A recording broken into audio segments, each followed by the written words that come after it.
years ago, I built this cabinet to go underneath my drill press to store all my drill bits and other drilling supplies.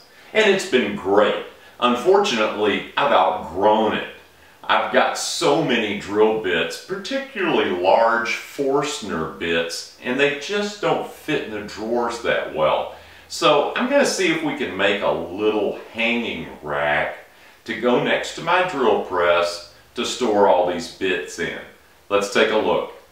Well, I've sort of been on a mission to use up some of my scrap, and I went through 100 or so pieces of 2x4. Finally found one that was pretty straight. So I'm going to run this through the jointer, I'm going to run it through the planer, and I'm going to wind up with a square piece of wood. We'll get that taken care of first.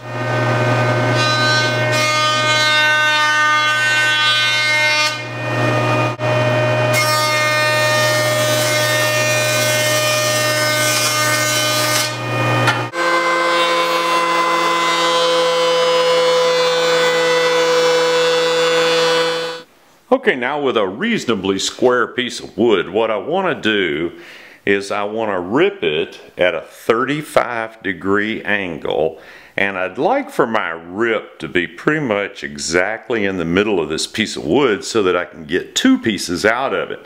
The way to do that is to draw a line from corner to corner on the board, which will give you the center point. And then with your bevel angle set at 35 degrees, move it until it intersects that crossed point in the middle, and this will be the cut line. Okay, so the next step, the thing I want to do is I want to rip a piece of plywood. Mine's going to be 6 1/16 inch wide because of a special place that I'm going to put this. Yours can be any width you want.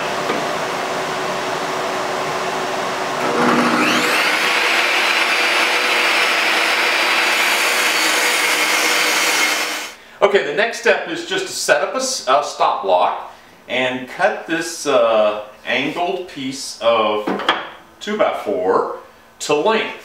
And you're going to need about 10 of them.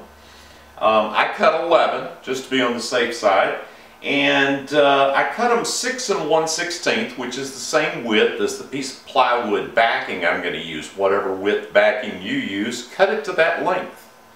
Okay, all of my Forstner bits have either 3/8 inch shanks or 1/2 inch shanks, so I'm going to drill 3/8 and 1/2 inch holes.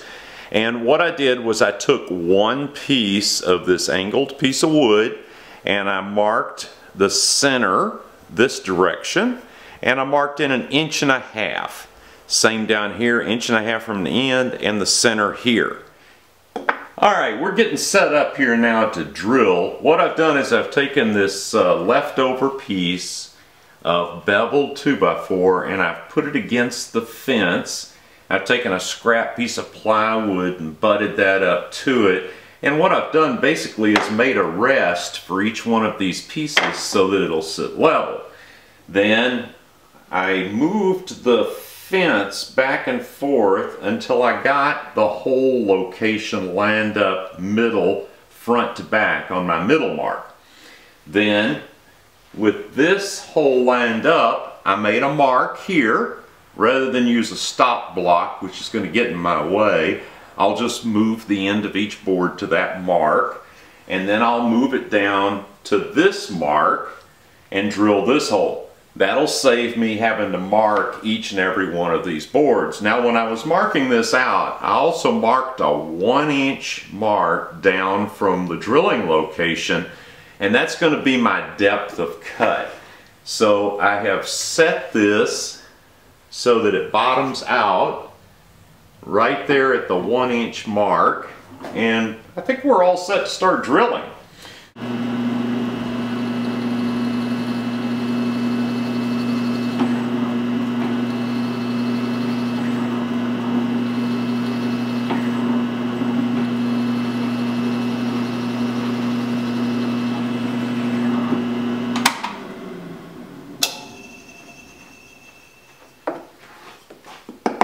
And there we go. Alright, with all the holes drilled, it's just a matter of gluing these to the backer board. Now, you don't see me do this too often, but I'm going to use some fasteners.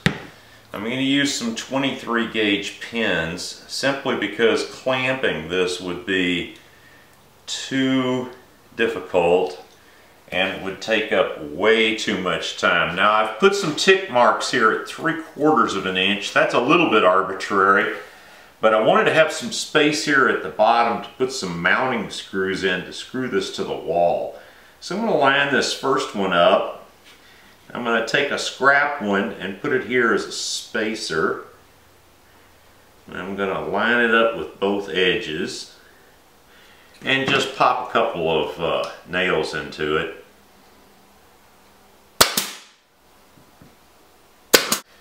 Now using this spacer, I can glue this next one in.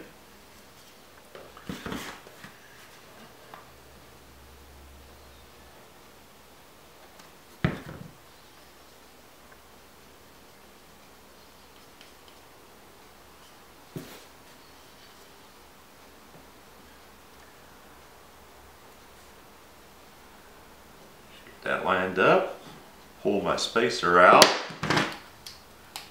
pop a couple nails.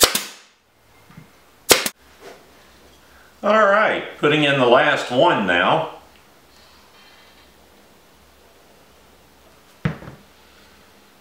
And we'll let this dry for a little while. And then mount it up to the wall and load it up with drill bits. Alright, now I've marked off my locations for mounting holes. And I'm going to just drill clearance holes for wood screws. You could drill holes and mount these on a pegboard hook, or you could use other types of anchoring systems. You could even put a French cleat on the back of this and mount it on a French cleat system if you use that in your shop.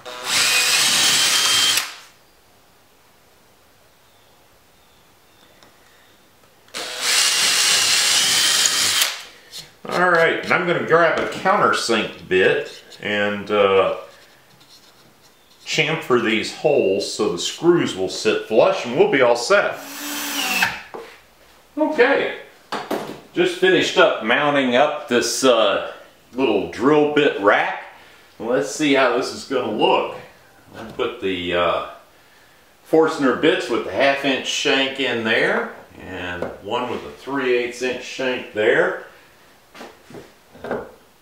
Oh yeah, that's going to be just fine. Nice and easy to get to, out of the way, and I'm going to free up some drawer space in my little cabinet underneath my drill press.